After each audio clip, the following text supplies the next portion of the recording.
Ya, prinsipnya adalah kita menjaga makan kita, tidak boleh minum obat sembarangan, ya, berusaha untuk kita tidak melakukan aktivitas-aktivitas yang beresiko untuk kita tertular oleh hepatitis B tersebut. Jadi insya Allah kalau itu kita jaga, mudah-mudahan liver kita tetap dalam keadaan sehat.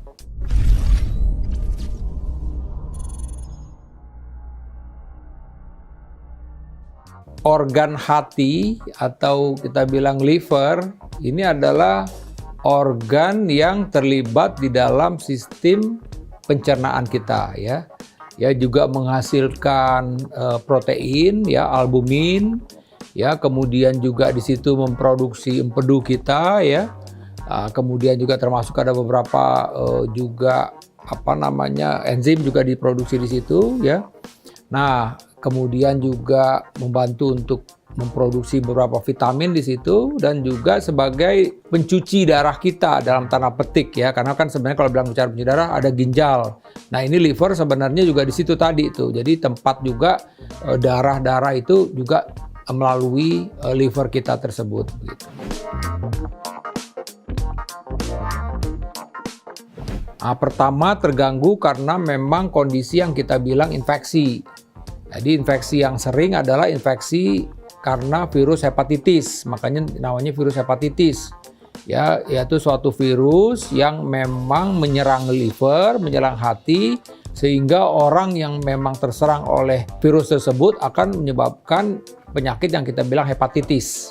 Kemudian yang kedua adalah gangguan liver itu bisa terjadi karena non-infeksi. Ya, contohnya apa? Karena memang obat-obatan. Jadi ada obat-obatan tertentu yang menyebabkan kerusakan pada liver yang kita bilang hepatitis drug induced. Peradangan livernya tapi karena faktor obat-obatan. Nah, kemudian hal yang lain apa? Ada yang kita bilang karena fatty liver, perlemakan hati.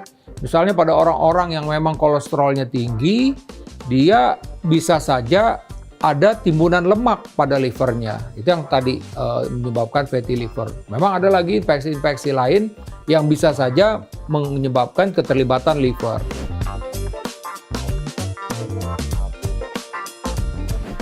Disebabkan tertular melalui darah atau hubungan seksual. Jadi kalau kita tadi nih orang-orang yang beresiko itu apa sih ya? Tadi melakukan hubungan seksual yang tidak aman.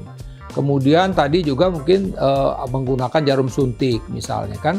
Nah, jadi ini dia bisa aja tertular atau menggunakan benda tajam yang digunakan secara bersama, misalnya menggunakan alat cukur yang bersama atau menggunakan sikat gigi secara bersama, itu juga bisa menyebabkan terjadinya resiko untuk terjadinya infeksi pada livernya tersebut oleh B dan C gitu.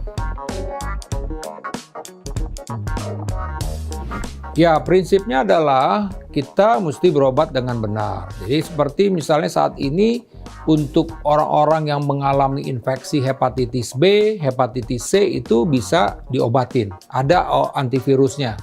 Jadi kalau seperti C bahkan cuma cukup 6 bulan. Kalau hepatitis B memang membutuhkan waktu sampai bertahun-tahun gitu. Nah, kalau tadi misalnya dia fatty liver, intinya tadi mengurangi makanan-makanan yang berlemak. Coklat, keju, lemak harus dihindarin. Nah, kemudian apalagi ya dia juga harus olahraga, jangan sampai gemuk.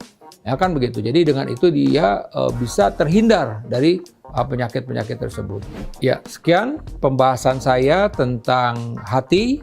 Saya Profesor Arif Faryalsam. Sampai jumpa di konten berikutnya.